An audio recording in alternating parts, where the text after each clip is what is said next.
My question is, are you addicted to energy drinks now? It got to the point where it's like I would just walk into your cabin. And Yes, I remember you walking in. You're like, I need another. And Exactly. Yeah. I wouldn't even knock. I just barge in. Yep, it was great. You're like, yeah, I got to be up super late. And I was like, Sam, you come with me. Right. Yeah. I got the goods. And I was like, what do you want? What do you need? If you were to put me on camera and ask me to do moves from all the disciplines Haha, I would you're do. on camera. Yeah, we got cameras here. Well, I don't have enough room. Oh, there's plenty of room. We can Oh make no, this not happen. if I end up jumping in You the can air. practice on Joey. Yeah, we can battle on top of this coffee table.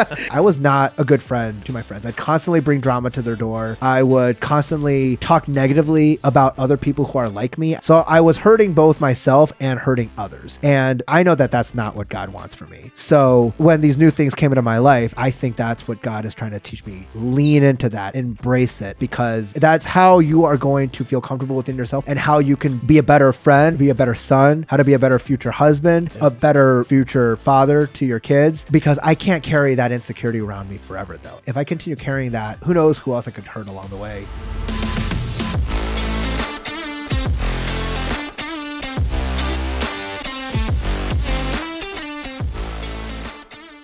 Welcome back, everyone, to another episode of the Campfire Council podcast. My name is Luke, and joining us on the council tonight, we have Joey, Heyo. Emilio, and with us again, our friend and special guest, Sam. Welcome back to the podcast. What up? Sam. How's the night going? How was the drive over here? Oh, the drive was good. No traffic, no nothing. Had a busy day. Just doing my day-to-day stuff. So yeah, very happy to be back here with you guys. Heck yeah. Dude, so I went back and I listened to our first episode when we had you on with us. And that was like, I think 10 months ago.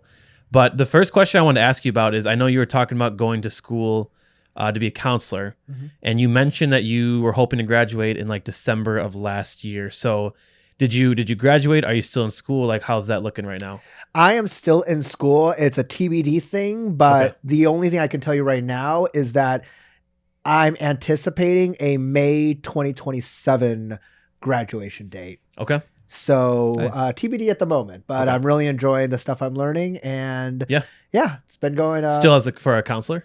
Still for counseling, okay. Yeah. So it's just circumstances happen and things like that, but there is a potential graduation date now, May 2027. Awesome. Sweet. Where's that again? What college? So now I'm going to Concordia University. Okay. When did you switch schools?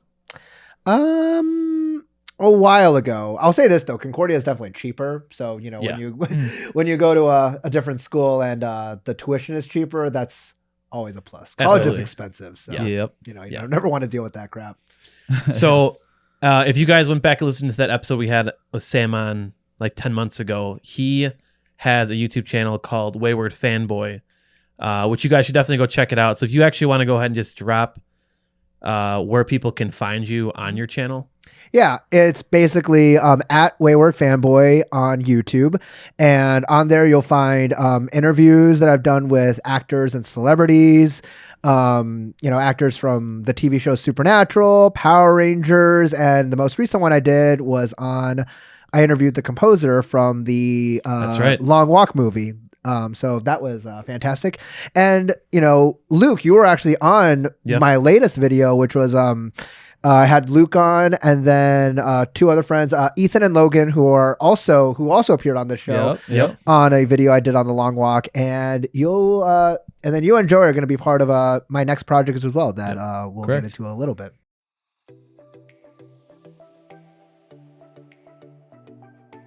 Thanks for tuning into the Campfire Council podcast. My name is Miranda, creator and designer of Sown in Strength. I am passionate about witness and evangelism. There is nothing more important than knowing Christ our Lord and Savior and making him known, the Great Commission. I aim to inspire Christians to confidently and effectively wear and share their faith. Go check out sownandstrength.com or Sown in Strength on Instagram. You can see all the current offerings of clothing and accessories, as well as blog posts that will encourage you in your walk with Christ. Don't forget to use code CAMPFIRE in all caps for 20% off. Now let's get back to the episode. Definitely go check him out. He's got a lot of great videos. He has a lot of great interviews with just celebrities and just people in general. But I just want to ask you, like, is there any updates with your channel? Like, how is it going? And then do you have any like plans and goals going forward with it? Yeah. So, what's interesting, that long walk interview I did recently, that was the first interview that I did where I worked directly with Lionsgate Studios to help set that up. That's So so cool though that all- you're a part of that, dude. That was sick. Yeah. That's so cool. So all the other interviews I've done in the past, they were coordinated by doing press at a Comic-Con convention. So whether the actor has a new project to promote or not, if you get accredited for press at these conventions, then you're permitted to ask for interviews. Some would say yes, some would say no. But The Long Walk, that was a movie that was coming out at the time, and I wanted to, be involved in some of the promotion for it. So I had asked Lionsgate if I could do something for them, and they had set me up with the composer of that movie to do some promotional work for them, and to talk about what it was like making the music for that film. So that was a great experience. That was a cool video because I never really listened to an interview of a composer, like actually making, they call them scores, or what do they call them? They're called musical scores. Musical scores. Yeah. And just like how they kind of like he explained how they'd present the scene, and then he had to come up with the musical score like for that scene. I think that was just really cool. And then how it just ties into the movie was awesome. Yeah. But do you have any upcoming interviews or any like upcoming projects that you're looking forward to or you're trying to secure? Yeah. So when you kind of do the line of work that I do, you're always trying to book interviews. You kind of have to ask. It's kind of like doing a job. It's kind of like when you're trying to secure a job. You put out dozens, hundreds of applications, and maybe 2 or 3 would give you like a response. Yeah. So a lot of times I would reach out to studios or Comic-Con conventions or film festivals to cover. Most of the time I don't hear back. Every now and then someone might say like, put in a request. I have a couple dream interviews I want. So I had just put in a request to interview an actor named Ben Wang, who had just played the new Karate Kid. Oh, really? And wow. I have yet to hear back from him, but I'm hoping. I had just submitted the formal request. He has a new movie coming out in March. Okay. So we'll see where that goes. I'm really praying that this one works out, though. He's kind of like on my list of dream interviews that I want. Do you know what the movie's called? Yeah, it's a movie called Brian, and it's basically a movie about Ben Wang plays the lead character, and it's basically a movie about this teenager who's prone to panic attacks. Okay. That has an unrequited love for his teacher, and thinking that the best way he can get to get with his teacher is to run for class president, and he deals with a lot of his mental health struggles and goes through a journey of it sounds really interesting. So yeah, that's and he's someone that he's a new actor I discovered recently that has really changed the trajectory of my life. I know the last time I came on, I'd really shared about my past insecurities being Asian American, and I talked about how the film Everything Ever All at Once really helped kind of get rid of a lot of those insecurities. I still gotta watch that. You have not seen it? I have not seen it yet. Oh God! When I was listening to the episode, I was like, I need to watch that movie. Yeah. Because how many times have you seen it now? 12, 13, you said? Well, I saw it in theaters 11 times. That's awesome. How many times I watched it at home? Like 24. I could not tell you. Yeah. I could not tell you. I've seen it once. It's good. Yeah. Okay. Nice. I know. I need to watch that. But do you feel like you have like the movie memorized? Like, oh yeah, absolutely. Like the movie also has some Cantonese lines that I've also memorized, and I don't speak Cantonese, but that's how much I love the movie. Just learn that language from the movie. Exactly. Just those few lines. Okay. Yeah. Yeah. Well, that's exciting. Yeah, that's cool to see that you've got some dream things that you want to do, but also, what was the other one you had mentioned that it's coming up? We were talking before. Oh, are you talking about the interview? Yeah. So, the interview with the actor Ben Wang. That's something that I'm still waiting to hear back on. But you're hoping to get that. Oh. I'm hoping to get that though. That I've already submitted the request and everything.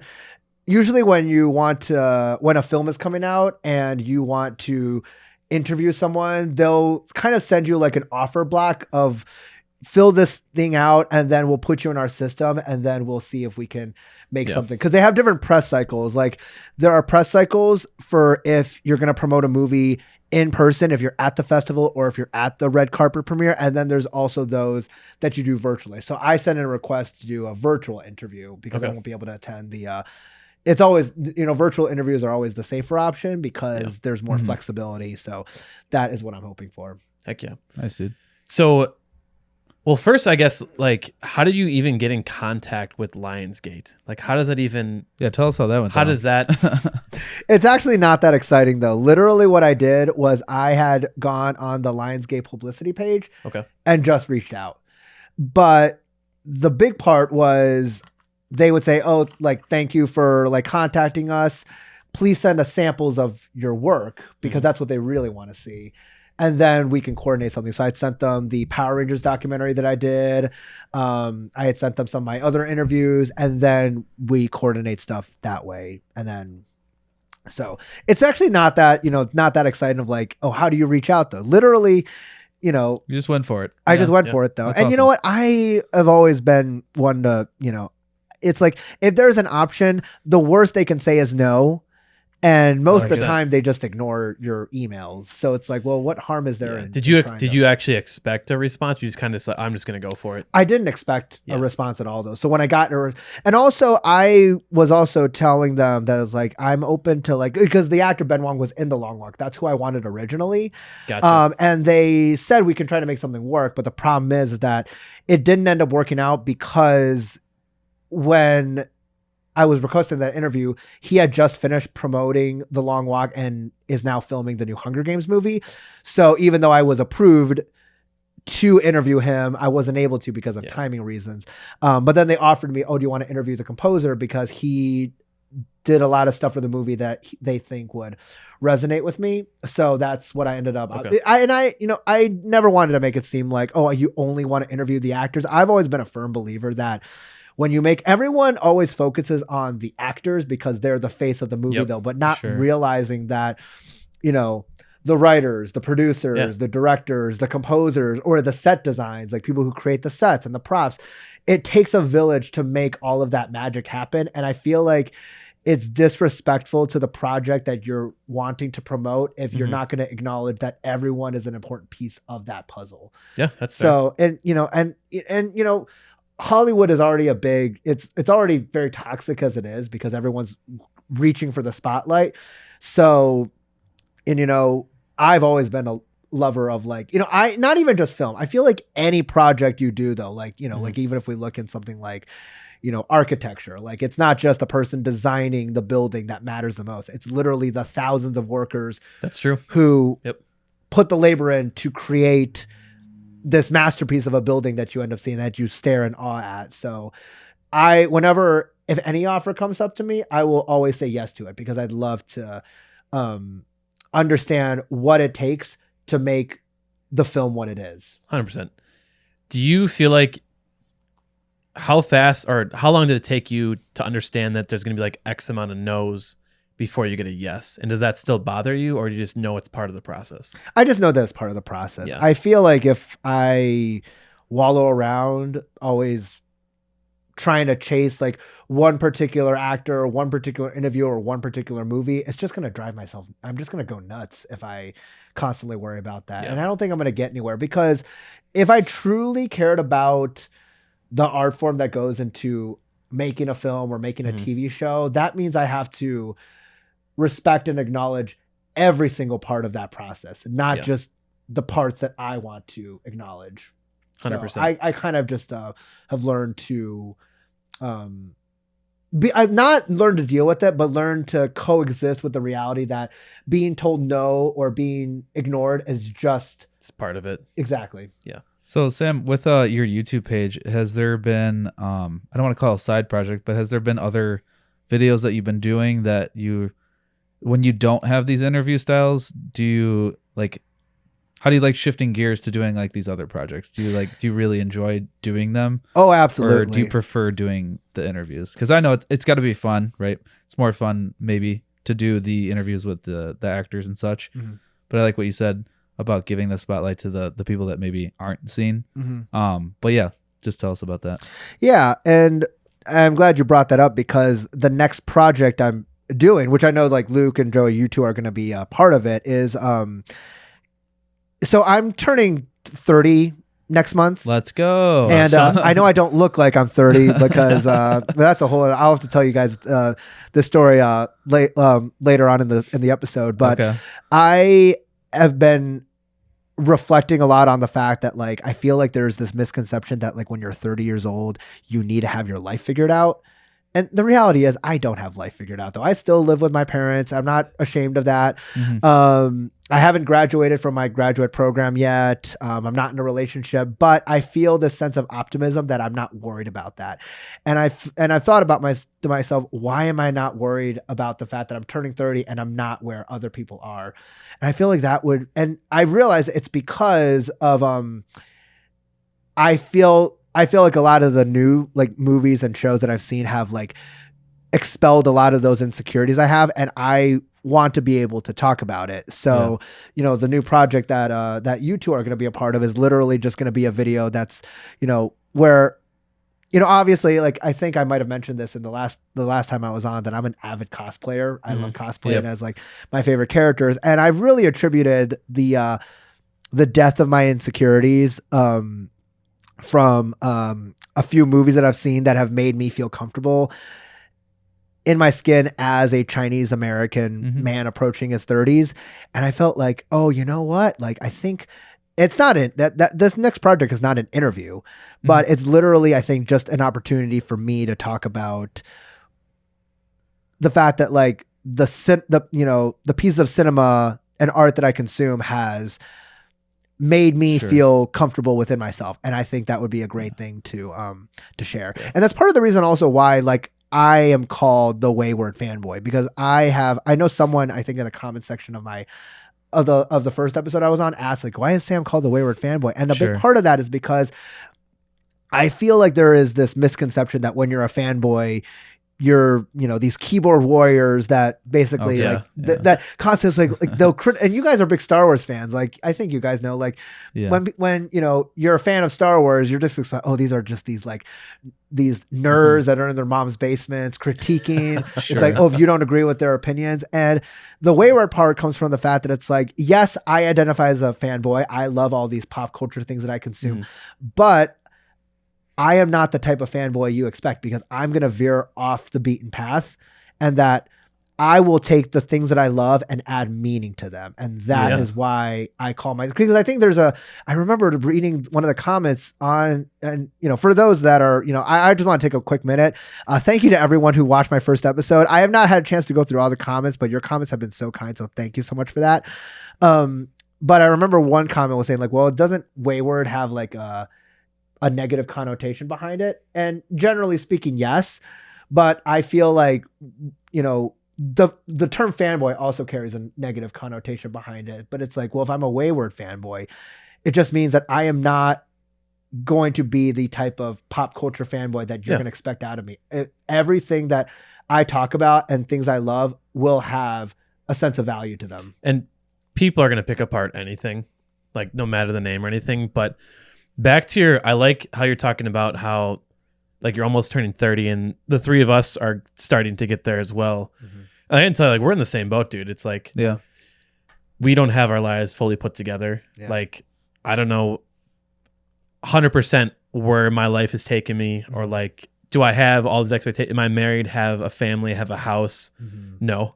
And it's like, and that's okay. And I'm excited to hear you talk about that for your project. And I think it's a really important thing that a lot of people around the world, especially men, like we have this huge expectation of, you know, you're this age, you should have this amount of money, you should have this secure job, you should know who you love and you're going to get married to, you should have a retirement fund, you should have a reliable vehicle, like all these things. And this is not always the case for everybody. Yeah, it's like everyone is on their own journey. They're all different. Like, God has his timing for all of us. And some people just aren't meant to have those things yet. Like, I'm very thankful I'm not married and don't have kids yet. Like, there's things that God's working on in my life. He's like, we're going to hold off on that for now. Mhm. And we're going to work on you in your own life. And Yeah. it's like, Mhm. you know, God will hopefully one day bless us with those things. And like, it's just, you know, it's a good opportunity to practice patience and not also compare ourselves to those people that are that age that have those Absolutely. things. And if you had all those things, your life wouldn't be any less full of trials. Mhm. Yep. Like God's going to throw some trials in there anyway. Right. And sometimes having those things is itself a trial. Mhm. Like, especially like, yeah, I don't know. I think if you're one of those people that has everything figured out, are you prideful about it? Like if Probably. so that is itself a trial that God is challenging you with. And that was a lesson that took me very long to learn. And I feel that I was able to learn that through the media that I've consumed. And I think it's the same thing. Like the last time I came on, I had talked about that I was on the verge of not wanting to continue living anymore. And then I saw Everything Everywhere All at Once. And then I was like, no, I am willing to give life another chance. And, it's like, and then that insecurity, of approaching 30 and feeling like I'm not getting anywhere was also killed because of, new things that I saw though. And that new film that I saw was the new Karate Kid movie that has literally, I don't think there's words to express that. When I saw the new Karate Kid movie, I felt like literally it was so miraculous. Like I felt every insecurity I've ever had expelled in an instant. It was so jarring and so bizarre. I had never felt so clean in my life after I saw it. Do you think God has chosen movies to be like the way he's going to Yeah. work in your life? Absolutely. 100%. I could not tell you. Like literally, I will tell you this story though, is the day that the new Karate Kid movie came out, I was also on track to take my NCE exam. And that's the exam that you need in order to gain full licensure when you graduate from your counseling program. Okay. And I had been set to take it. I delayed it as far as I could. And it was $335 to take the exam. So it's not an Jeez. easy Wow. exam. And there was some stuff that was happening in grad school that was very challenging at the time. And I had a professor literally tell me, Sam, you might just not bother taking it. I would change your major. At the same time, I was also dealing with there was a lot of and then more insecurity started coming back. And I was like, okay, maybe I should just not take this exam. Maybe I won't pass it. And then also the day of the exam, I also had really, really bad seasonal allergies. Like my seasonal allergies were acting up so badly. Dang. And I made the mistake of taking the NCE exam online. And they had there was an online proctor and I was so those annoying. suck. and then I was also like, can I have a suck. box of Kleenex to take the exam with? And they're like, no, you can't have anything on your desk. So, Right. my eyes were watery, they were itching. I was sweating. I also didn't sleep well the night before. Oh no. And That's a great I was combination. and then I was for like, exam. and then I was like, and then literally I had I couldn't I had to wipe my nose with my shirt. I was disgusting by the end of it. And I literally, and then when I took the exam online, I only had 9 seconds left on the clock before I had to submit it. Literally, it was the first That's cutting it close. it was the first 200 questions, and then you get a 15-minute break, and then the next 100 questions. And then when I started the back half, it said, all right, your 15-minute break is over. You have 101 minutes to do the next 100 questions. So I was low-key freaking out. Wow. And then and every NCE exam has their own passing threshold depending on what version of the exam you get. So I had 9 seconds left on the clock when I submitted it. And literally when I submitted it, I was so convinced I had failed. And then I open up the score report and it says total score required to pass 92, your score a 93. Nice. I was this close to failing. Wow. And the day before I took the exam, I was like, I can't study anymore. I just need to I've had a professor tell me I should just not bother taking the exam. It was non-refundable at that point. So it's what, do I just throw $335 down the drain? Yeah. That's a whole other story for another time. And then I was like, I can't study. I can't focus on studying. So I was like, you know what? To clear my mind, let me just go see a movie. Let me just see what's playing out. And the new Karate Kid movie had just come out. Mm-hmm.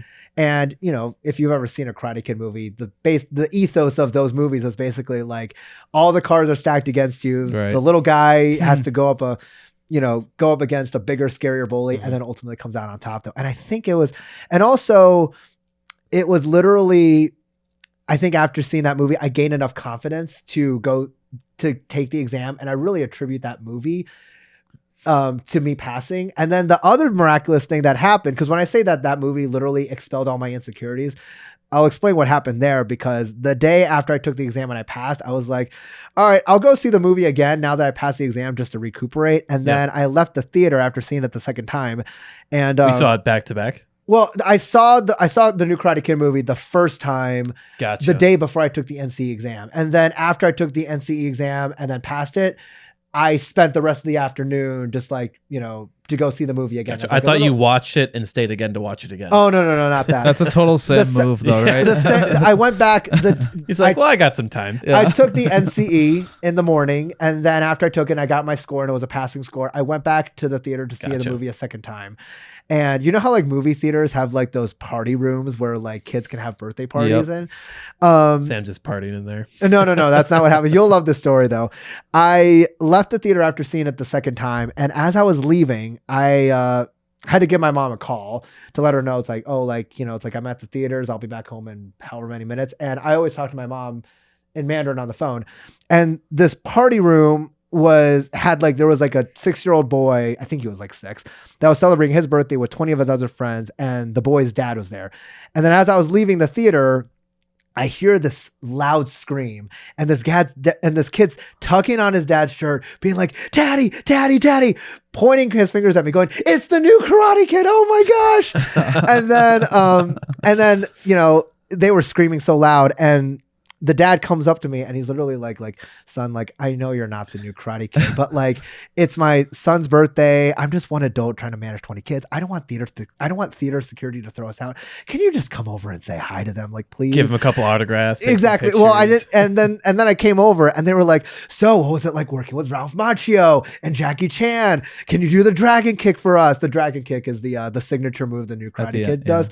And then I had to be like, well, and I didn't know what to do. I was just trying to focus on calming them down. And they were like, "Well, kids, like, here's the thing though, like, and on a movie set, they have these things called stunt doubles, and you get suspended on wires. So it's not me actually. I can't do the kick for you guys because this is like how movies work." And you see all these kids like in unison going like, "Oh, that makes sense now. That's why the kick didn't look realistic," like things like that. And then afterwards, I was like, "Do I actually look like the new Karate?" And the new Karate Kid is Ben Wang. Okay. So I ended up going back home, seeing like. Did you charge a dad like $100 then? Be like, Yeah, that's me like $100. No.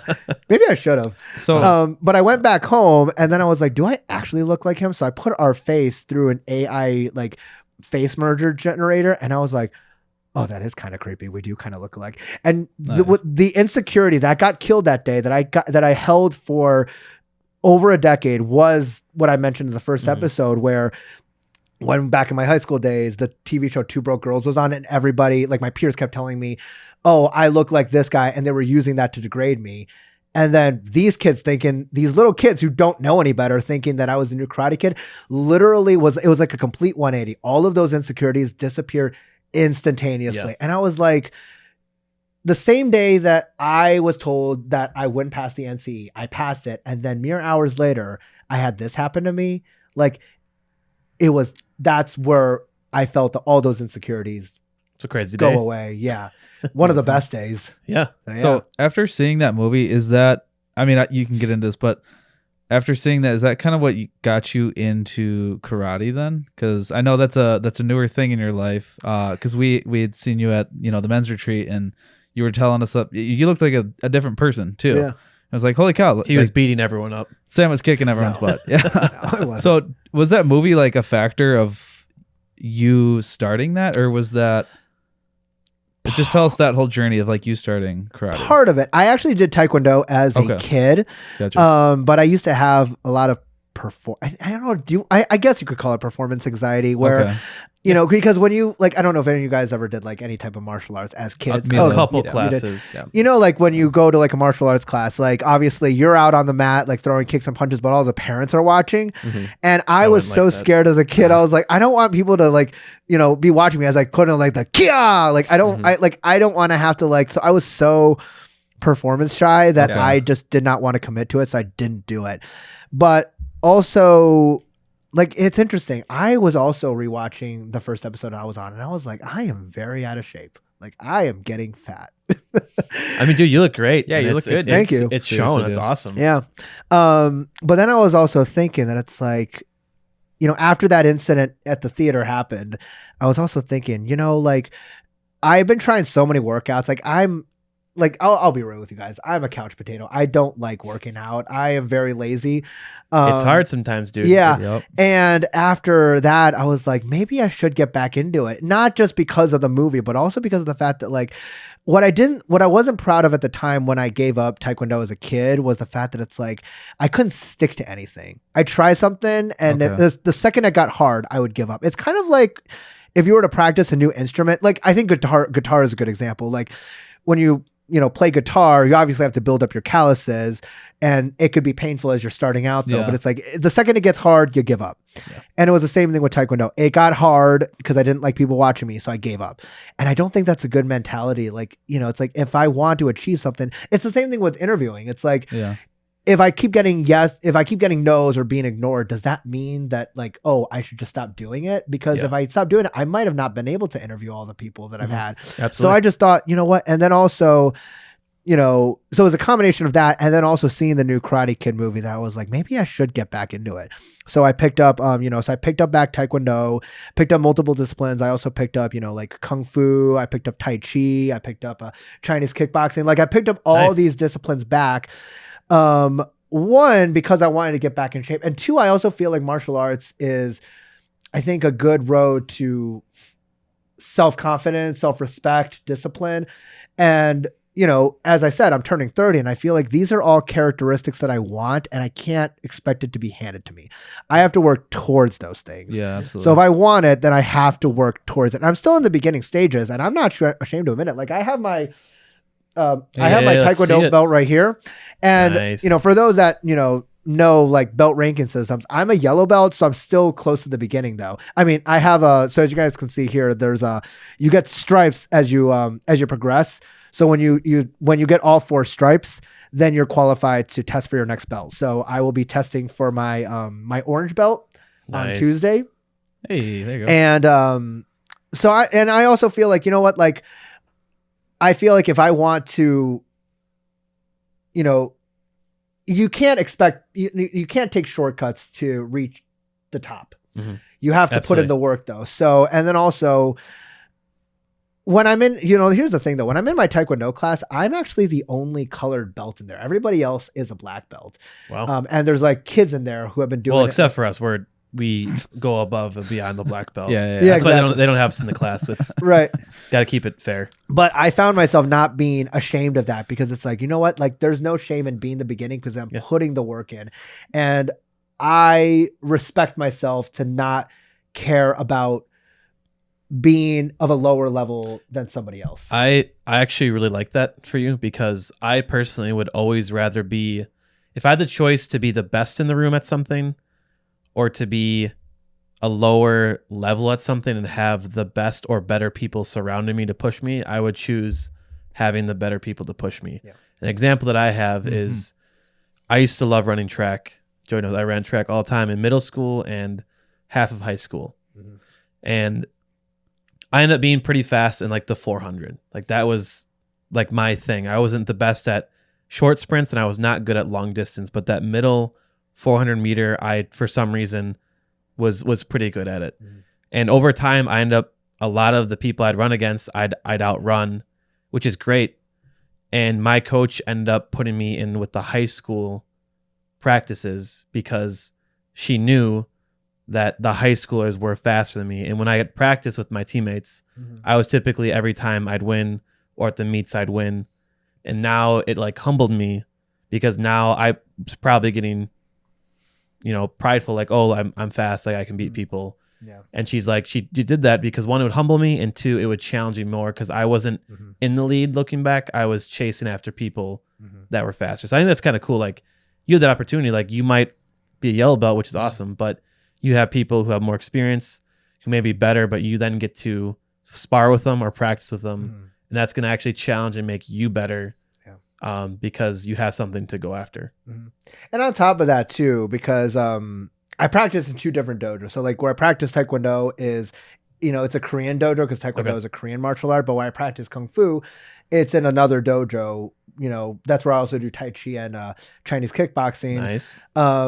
And I do, and part of that is also because like whether I'm, whatever dojo I'm at, I'm always around other Asian Americans. And as I mentioned in the first episode, I used to be a self-hating Asian. And I felt like, being there has also allowed me to be more, more proud of my cultural heritage. I feel like I do a disservice to myself if I say I don't like being in my skin and I want to change that. Yeah. I don't like it. It does not feel right to me because God designed me this way. So why, Amen to that. why should I run away from that? It's disrespectful to my Lord and Savior, and it's disrespectful to myself if I'm not going to engage with that. So being there has also helped me re-engage with my faith. And in fact, about a month and a half from now, I'll actually be going back to China Nice. for about 5 weeks. And part of the reason I'm going back there is to also, get reacquainted with my culture, something that I'm really leaning in to be more proud of and unapologetically like be willing to talk about it as well. Like as a kid, I was like, if people were to ask me like about my culture or, it's like, I'd always hesitate being like, well, no, it's like I'm Chinese, but I'm more American. No, I'm both of those things. I am both, Chinese and I'm both American because I was born here. And those are both very real parts of my identity. And it is not up for me to choose which part I keep and which part I say no to. Yeah. So What's your favorite martial art that you've done so far? probably Kung Fu. It's definitely, there's a lot cool. Like I would say though, like just if you were to put me on camera and ask me to do moves from all the disciplines I would you're do. on camera. Yeah, we got cameras here. Well, I don't have enough room to like. Oh, there's plenty of room. We can Oh make no, this not happen. if I end up jumping in You the can air. practice on Joey. Yeah, we can battle on top of this coffee table. Yeah, you have to move the Legos out of the way. But no, Kung Fu is my favorite because it's a lot more. There's a lot more fluid movement to go with it though, Yeah. and something that Shifu and I had talked about is as I get better to eventually do competitions as well. Okay. So That'd be but cool. That's a TBD thing though. I'm still early on, but I commit to it. I go there 6 times a week, and That's definitely so commitment. I really and it doesn't, and the cool thing is that I don't dread, like there's some people where it's time for me to work out. Oh, I don't want to go work out. Like I'd rather I'll take a rest day, but I genuinely love being there because it's something that I think it does 2 things. It helps me reconnect with my culture more. And then 2, I think it's also like, I go there knowing that every time I go to one of my classes, I will learn, I will make some sort of improvement, whether it's physically, mentally, spiritually. So that's what motivates me to go. And, and I've seen the results though. Like I started in, I want to say September or October. And then, when I started, I weighed myself to see how much I weighed when I started. And I was 187 pounds. Which when you're 5'5" like me, that's terrible for your health. And I weighed myself before I got here, and I am officially down 30 pounds. I weighed myself at 157 pounds. Let's go. And It's and it's like that I think is what keeps me going. Sam, Heck yeah. what do you think? What do you think God is trying to teach you through doing all of this? Ooh, I think I truly believe. I think. Whether it's the movies, the TV shows that I watch alongside my martial arts training, I think the biggest thing that God is trying to teach me is don't run away from the things that make me. Like I've designed you to be Chinese. I intended for you to be born and raised in the United States, not in China. This is how I am bringing you into the world. Don't run away from that. Don't flee from that. And I think the things that God has brought into my life has allowed me to feel more comfortable in that because here's the thing. When I was in my self-hating Asian phase, I was not only doing a disservice to myself, but I was also doing a disservice to the people I was interacting with. I was not a good friend to my friends. I'd constantly bring drama to their door. I would constantly talk negatively about other people who are like me. I would say like, it's like, I don't want to like be friends with other Asian Americans because I'd be put into a box. So I was hurting both myself and hurting others. And I know that that's not what God wants for me. So when these new things came into my life, I think that's what God is trying to teach me. Lean into that, embrace it, because that's how you are going to feel comfortable within yourself and how you can be a better friend, how to be a better son, how to be a better future husband, a better, future father to your kids, because I can't carry that insecurity around me forever though. If I continue carrying that, who knows who knows who else I could hurt along the way. Yeah. Even if it's not my Awesome answer. intention. Thank you. Yeah. I think martial arts are amazing. Yeah, dude. Like, if I had to put a pin on like one of the most important things I ever did, it would definitely be doing taekwondo as a kid, and then karate later. Like I was like 8 years old, and my uncle was like, "Oh, there's a taekwondo dojo by you. You should join it." And I'm like, "Yeah, that sounds good. That sounds like a good plan." And it totally changed my confidence in myself, almost to a fault. I don't know if you've experienced this a little bit, but like I was way overconfident after a certain point. I feel like that would have been me as a kid. Yeah, maybe. As a kid, I probably would have gotten overconfident, but like being 29 now, bordering 30 though, I'm just more focused on improving my character. Yeah, for sure. Because that's the one thing that I was not focused on for so like you would not have liked to be like I would have been terrible to hang around with in my early to mid 20s. I would have constantly like you would ask me, it's like, "Oh, Sam, how's it going?" I'd be like, "Oh boy, let me tell you about the day I had." And if I did that to you 7 days a week, you'd be like, "Sam, I can't like listen, like I love you, but like I cannot be around." Like every time I talk to you, you're rehashing something that I do not have the energy for.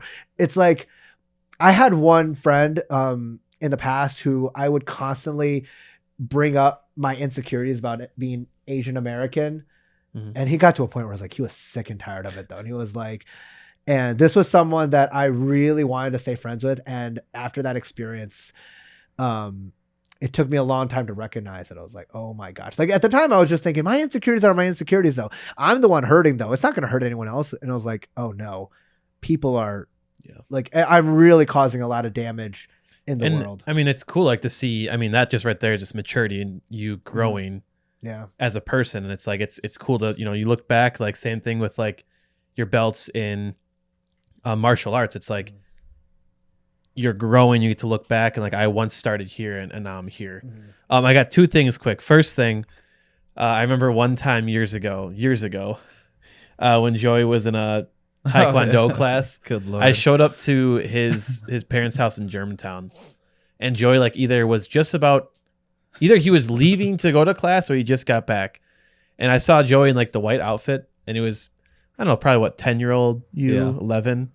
So we're really small. He's got like the puffiest white pants on, dude, like oversized. Yeah, and this is when like way too big for me. He hasn't like grown into his teeth yet too. Dude, I used to have some honkers. Holy cow!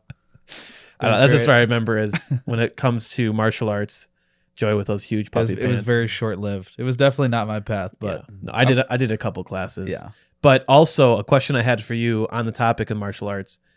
So you talked like Joey asked you like, what do you think God is kind of teaching you through this? Do you think since you started doing martial arts, and Milo even mentioned that he believes it's like one of the best things he decided to do because like the discipline, the confidence, the work you have to put into it, and the accountability. So do you think those disciplines are transitioning into your spiritual disciplines? Oh, absolutely. I don't remember.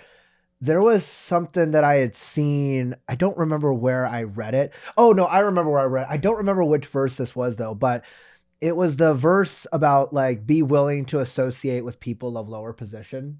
I don't remember where that was. I think it was Romans, Romans 12. That's when... I'll look it up.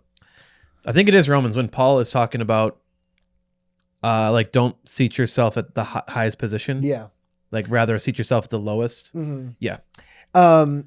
I've really been reflecting on that a lot though, because especially like when you do something like it's both with martial arts as well as the people I interview. Like when I interviewed the composer from The Long Walk, it's not like he's getting all the attention. It's the actors that are getting all the attention, but he is just as pivotal to the making of that movie. It wouldn't be a movie actors. if you didn't have the music. Exactly, it wouldn't be, and it wouldn't have the same emotional impact. And especially with martial arts, you know, we had one student join our Taekwondo class, and he is a 16-year-old in high school, and he so in our dojo, you don't start off with a white belt. You have to work. You have to memorize the values of the dojo in order to get your white belt. And I ended up, and I remember just thinking like, because here's the thing. I remember when I was younger, it almost seemed like a competition. Whoever had the highest belt level, they were better, and they would be rather show offy about it. But this dojo I practice in now, I really see everybody in the class, the adults and the kids alike, where we all genuinely help each other. And even if someone else is not throwing a punch correctly or a kick correctly, you know, I could be spending like I remember like I was practicing my forms to practice for my yellow belt, and I see this new student that was struggling, and I was like, you know what, like I know this form, so I'll show him how to properly throw a roundhouse kick or a front snap kick, even though I'm taking like 10 minutes out of my own training time to help him though. And it's me and Joy just going like this. Yeah. And it's not up to me to basically, you know, only focus on me and like only want to, you know, learn from the people that are above me, but also saying like, you know what, like I understand because I not so long ago was also at the very beginning. Yeah. So that verse I've really been reflecting on a lot lately though, because I think those are values that, I got it for you. Intrinsic to my character. Yeah. What do you got? Okay. It's Luke 14:10. Oh, we were wrong. Oh, Luke 14:10. Oh. But when you are invited, go and sit in the lowest place, so that when your host comes, he may say to you, "Friend, move up higher." Then you will be honored in the presence of all who sit at table with you. Yeah. We were on the right track, just the wrong book. I mean, NIV version, for all those who exalt themselves will be humbled, and those who humble themselves will be exalted. Yeah. Why did I say Romans 12? I could look close it up. enough. Yeah. One thing I wanted to ask too. So you mentioned how when you were younger, like people comparing their belt color to like who is better, and also like you were talking about like maybe form not being right, or like wondering like, well, why is this person being promoted, or why are they being upgraded to that belt and I'm not? Like I'm putting in the work. I'm here 6 days a week. They're only here 3 days a week. Like why, you know, we're asking ourselves like, why are they getting these things? Like they don't deserve it. And I'm thinking like that really translates into our faith and comparing ourselves to other believers. Yeah. And it's something, I mean, I struggle with at times. It's like, okay, maybe we're like, okay, well, I go to church on Sundays, or I host Bible study, or I go and I serve, or I give money, and all these things. They're like, but then why is that person over there who I know what they do on the weekends, I see what they post, all these things, but then they're being blessed with, you know, like they're being blessed with, you know, having kids, or having this nice house, or having this great job. And it's like, it's very, very easy, especially as Christians, to compare ourselves, being like, well, I'm doing these things. Why is God not blessing me in these areas? But then I see this person doing the exact opposite. They're not putting in this much work. They don't deserve it in my eyes. And why is God blessing them with all these things that I feel like I should have? Yeah. And that's a big part of the reason why my next project is that, you know, the video project that we're going to be doing, which is, you know, me turning 30 and being optimistic about it, even though I have very little going into my 30s. Because I don't think I think we just treat it like it's a competition, like who reaches the finish line first, though. But that's not what it's about. So. Yeah.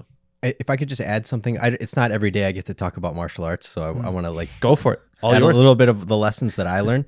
It's almost like the opposite as well for me. So you're talking about being humble and helping people that are like lower skilled than you.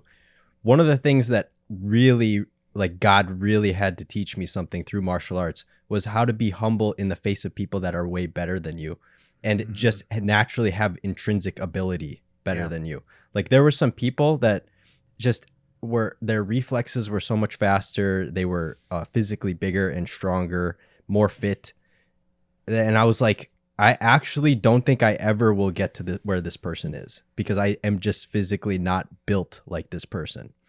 So how do you deal with that? Like, Yeah. that was a big lesson that I needed to learn, that I need to be humble and content with what God has given me in terms of physical ability, and just try to do the best I can with what I have, and be happy for that. Like, that's the hard part, is try to be happy for people that are just better. Can I ask you a question? So Yeah. when you had to spar with those that were a lot better than you, Yeah. compared to maybe someone that you were better than they were, Yeah. in which situation did you learn more and become better? I think I learned in both. Like, you learn restraint when you're sparring with someone that's weaker than you. And then you learn how to just deal with, like, Or I guess should I say more challenging? I think they were equally okay. challenging. Well, maybe if I had to put it on a scale, it's probably more challenging to spar with people that are much stronger and faster and just more skilled than you. He hasn't inspired me yet. Yeah, it's close. Don't make me go get my gi. It's close, but there was definitely a lot of moments where I was like, man, I put in all this work and these guys are just still better than me. So that's like a tough thing to have to deal with, but it's one of the most valuable lessons that I've learned. And like in my career, it doesn't bother me if somebody is like just better at what they do than me. It's encouraging, and I embrace it, because then I can learn from them. And even if I never get to their level, at least I'll try to do the best I can for God. So there's so many great lessons to be learned from martial arts. I think it's just so valuable. I can't wait. Like, I hope my kids one day want to do martial arts, because I think they're going to learn so much from them. Oh, for sure. I just think it's so like Awesome. It's so dumb how we get mad at people, especially the people that we love and care about, for like that they're better at something that we are, and it's like, that's awesome for them. Like, that's a huge blessing. We're like, further good in life than yeah, like further than life good than for them. Like, there's a lot of things I'm terrible at. Like, I'm very thankful that there's other people, my friends, family, peers, that are better at those things, because I'm not going to be good at it, and I could always learn from them, or I can appreciate that they're like good at that thing. And I think if I could just add to this, one thing martial arts teaches you is that you can get better.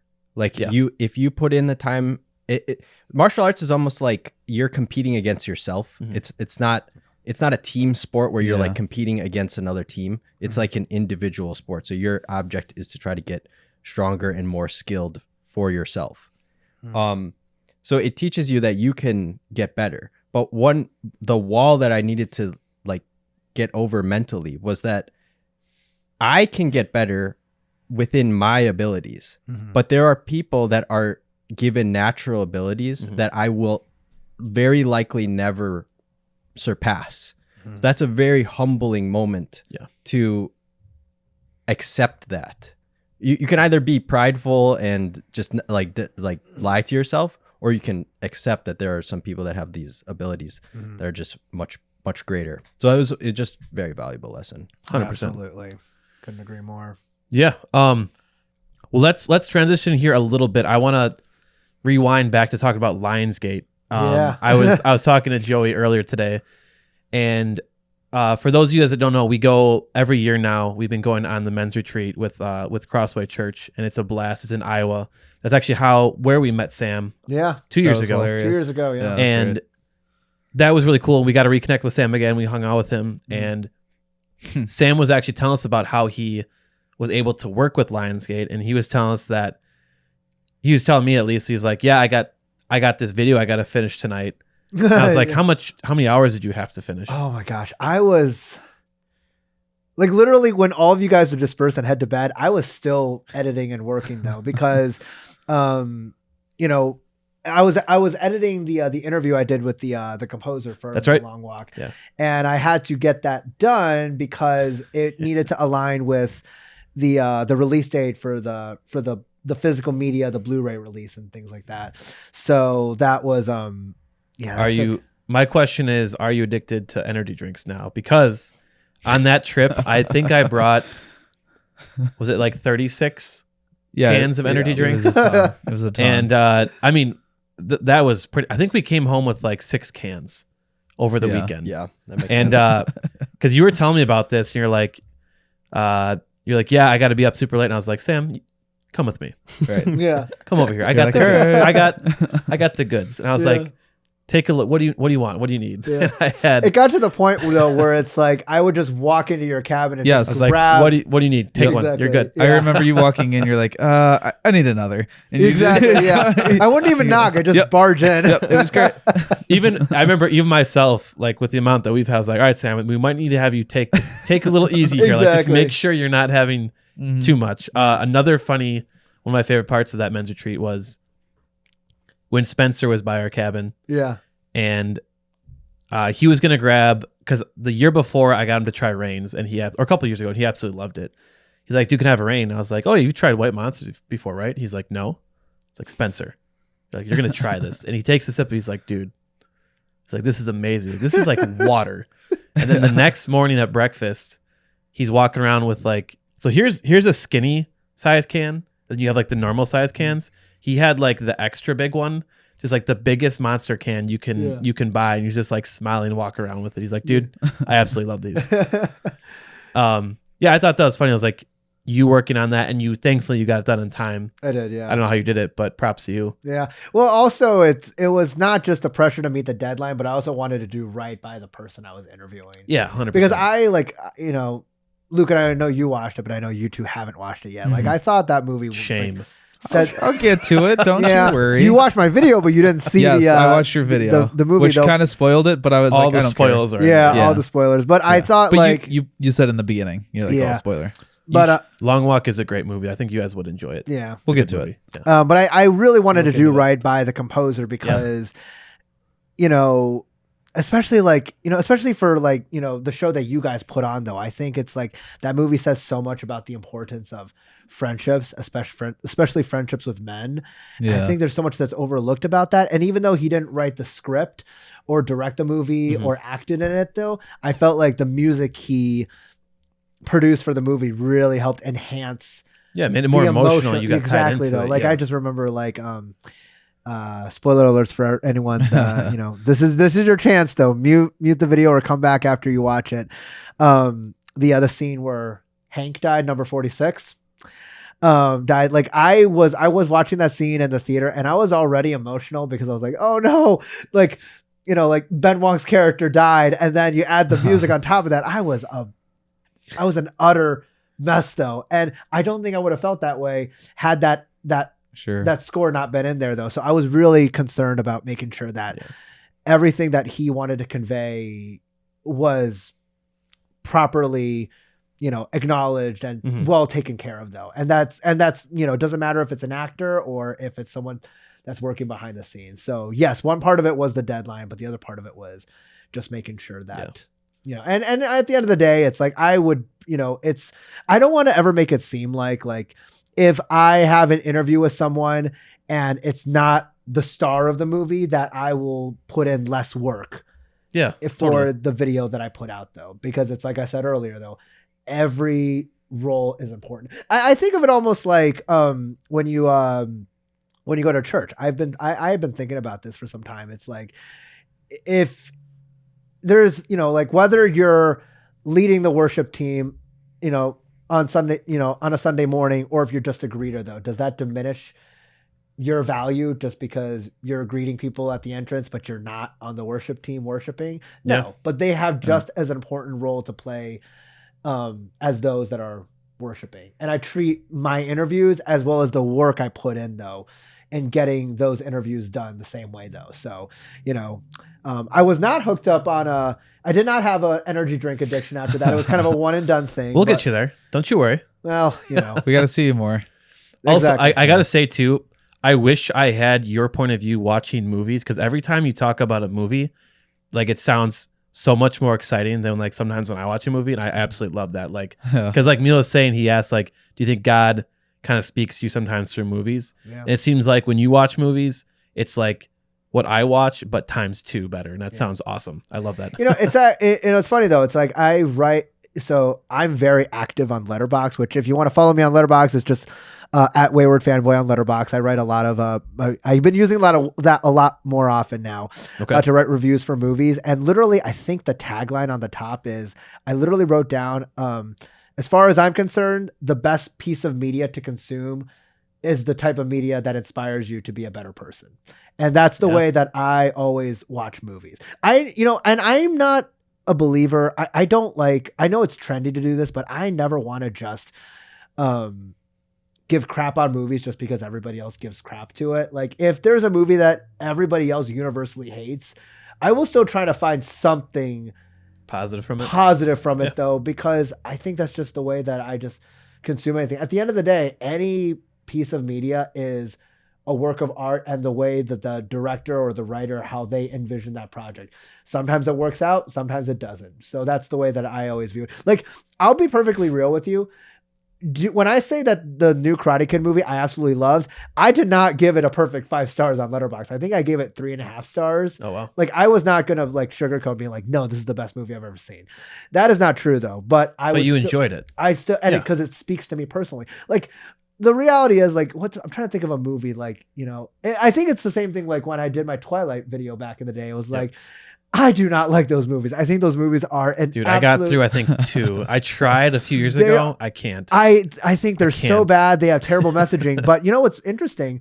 I was at a Comic-Con convention, and someone I was in line with someone, and I just wanted to ask, like, you're a big Twilight fan, because they were having all this Twilight merch. I was like, can you explain to me why the movie speaks to you though? Like, and then the person said to me, it's like, yeah, I'm not an idiot. I know that those movies are universally hated, but here is why it speaks to me personally. Honest man. And then, well, honest, it was a woman I was speaking to. Honest woman. Sorry. Yeah. And, wow. Luke. And then what she explained to me, I was like, and then after she explained to me, I think she was basically saying, well, in the Twilight movies, the vampires don't age, and they live life as if they have nothing to look forward to. And it's like, at that point in my life, that's terrible. how I feel.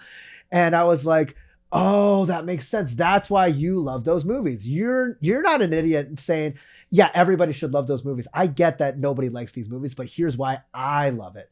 So it's not, so I don't go off judging, like, whether you like this and I don't like this. So it's the same thing for me though. So like, I've actually, seen some people, like, if you literally Google the new Karate Kid, like, if you just type in on Google Karate Kid Legends review, you'll find a lot of people on YouTube saying, like, this is the worst Karate Kid movie I've seen yet though. Totally warranted, completely get their perspective, but I love it because of what it did for me. So that's validating for me, and I don't need anybody else's approval to not at all. Like those things. Would I still recommend it? I would still recommend it. I think there's a lot of fun action in there. Am I going to guarantee that you'll love it? Can't promise that. Maybe you'll love it, maybe you won't, but Out of the 3 generations of Karate Kid, which one is the best, you think? Objectively, I would say always the OG, but the new one, it's like my heart has to go to the new one because of the fact that, like, when I talk about that trauma that I went through back in high school, and people, like, constantly imposing these inaccurate stereotypes about Asian men, and then, the TV show Two Broke Girls came out, like, that literally brought me to the darkest place in my life for so long. And it was the foundation of why I had gone through so many attempts of wanting to end my life. So when a movie like that comes along, and the same thing of the 20 kids thinking that I was a new Karate Kid, it became a total 180. How, like, those things don't happen, normally speaking. And that is, like, why it spoke to me. And the funny, and I have a theory of why I think those kids thought I was him, because one, they heard me talking to my mom on the phone in Mandarin, and in the movie most of the movie he wears like gray sweatpants, a red sweater, and black sneakers, and I just happened you just like we're looking the part. I was unintentionally. I was not intentional. I just had to find the cleanest clothes, and I was also lazy. And then we both have like similar facial structures, and we're both the same height. It's funny though. I think I was looking through the comments on my first episode. There was like a whole comment section thread that had said, "Oh yeah, has anyone ever told Sam that he looks like the new Karate Kid?"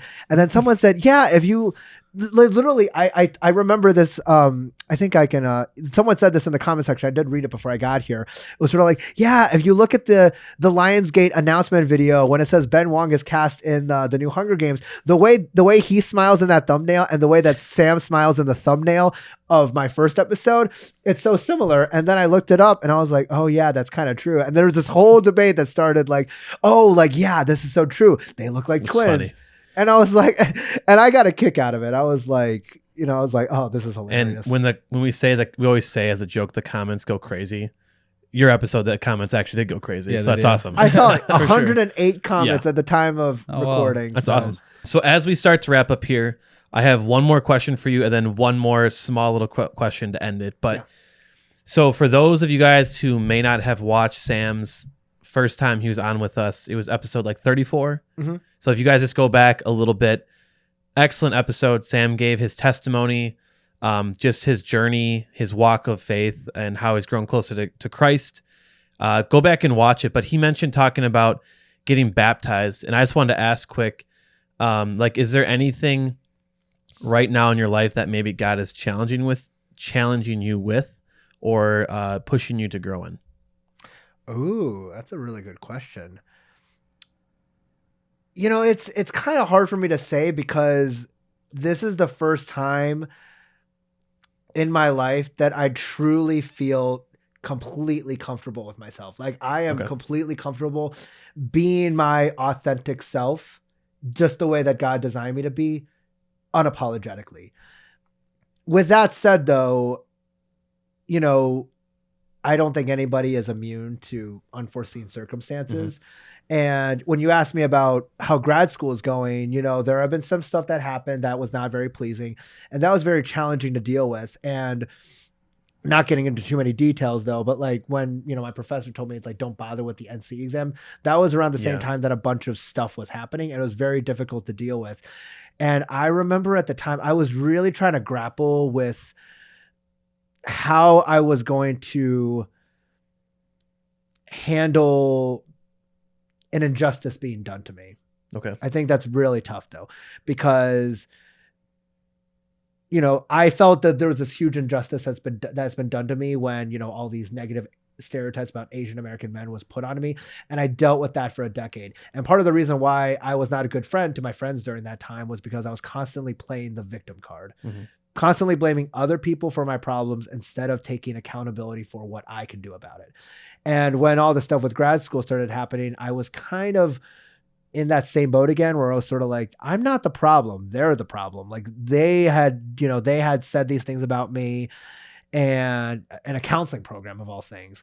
But I sort of had to, but instead what I've learned is sort of like, it's not going to get me anywhere if I keep on rehashing this. And I think a big part of me is letting them take over my day-to-day life. One thing I've definitely learned is that, especially like, studying to be a counselor, our minds are very sensitive. Like we have very sensitive minds, and it can, people can really poison it so quickly though, with like vengeful thoughts, angry thoughts, sad thoughts though. And it's so hard to get past though. And I feel like a big blessing that God has given me after all that stuff happened, especially after, seeing the new Karate Kid movie, having that incident with the 20 kids thinking I was him, passing the NC exam. I feel like it has really taught me of like, despite these circumstances, it's not going to help me if I'm going to continue rehashing the things that have been done to me.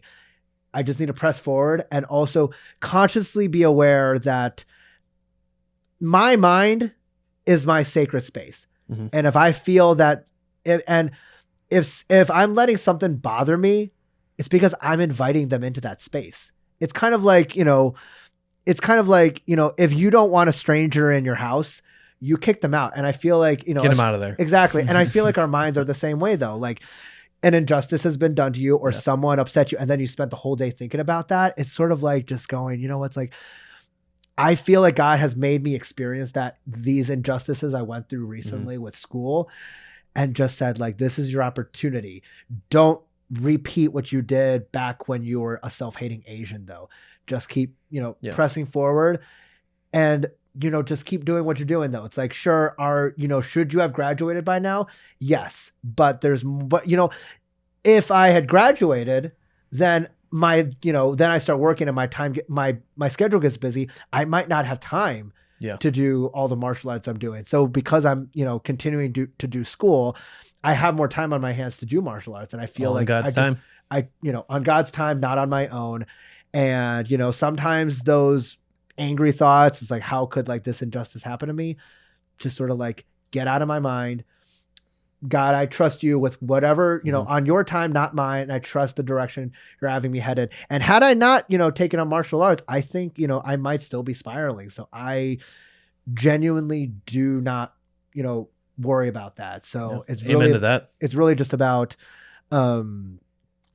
anything good or bad that happens to me, I know that it's happening for a reason. And I don't 100%. think anything that happens to me as a mistake. I love that. Well, first, thank you for sharing that. I always appreciate how like open you are to sharing with us and the audience. And I know once again, that first episode you did with us, a lot of people had a lot of positive things to say from it. And I'm sure it impacted them in, a positive way and helped them in some area of their life. And we pray that this episode is helpful to people, that God will use our words to impact those that are watching and listening. But one more final question before we wrap up here. This one's for Milo and myself as well. So you mentioned in the first episode that you were trying to interview the voice actor of Attack on Titan. So I bring this up because I'm actually, I don't know if you've heard, I don't know if you're there in the episodes, but we have a deal, Brandon, Milo, myself, that I have to watch all of Attack on Titan because I'm not an anime fan. They're trying to convince me. It's not working. And then Milo has to watch, he watched both seasons of Andor for Star Wars, and then Brandon, also Clone Wars, and then Brandon, both seasons of Andor, because they're not having as much hope for Star Wars. But anyways, what does that look like? Were you able to interview the guy from Attack on Titan, or are you still in the talks to interview him? I am still in the talks. The thing with him is that he's not, a lot of times when it comes to like voice actors, work sometimes, because anime voice actors, they're constantly jumping from one show to the next, to the next and next, because there's always a new anime will come out, and then they will dub maybe just one episode here, one episode here, one episode there. And then also on top of that, when those actor appears at cons, sometimes they're strictly not doing interviews at that convention appearance. So it's merely in the talks, but hopefully down the line, because that'd be cool, because I listen to the English version.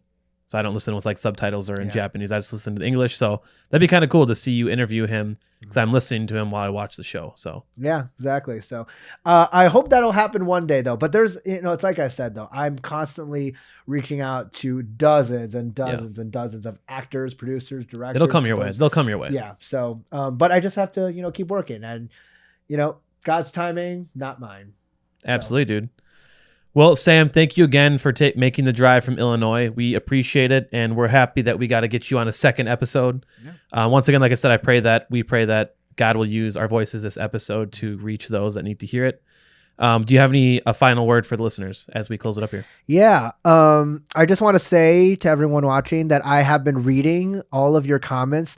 Thank you so much for your kind words. It's truly touched my heart. I have seen some people who've really validated the past traumas that I went through, as well as being supportive of my testimony. And it's really, truly shocked me to see how well my first episode did. I'm not some famous popular figure. So knowing that it really, not yet, but knowing that it touched many of your guys' hearts though, truly meant a lot. Yeah. So thank you. Go follow him, WaywardFanboy on YouTube. All the other places you can find him. Go follow him. He has got some great videos. Go support him. Go show him some love. And also, by the time this episode comes out, Luke and Joy will also be joining me on my next project. It's called I'm Turning 30 with Nothing, and I've Never Been More Hopeful. And it's a big episode that I'm doing that I'm very, very excited about. So also please go check that out. That's a good title. Thank you. Looking forward to it too. Yeah, absolutely, dude. For all the listeners, thank you so much again for being here, tuning in and listening. God bless you guys. Have an amazing day. And as always, remember to like, comment, and subscribe, and share. This is the Campfire Council podcast. All right, Sam, we're battling. All right, Fight. Here we go. And fight.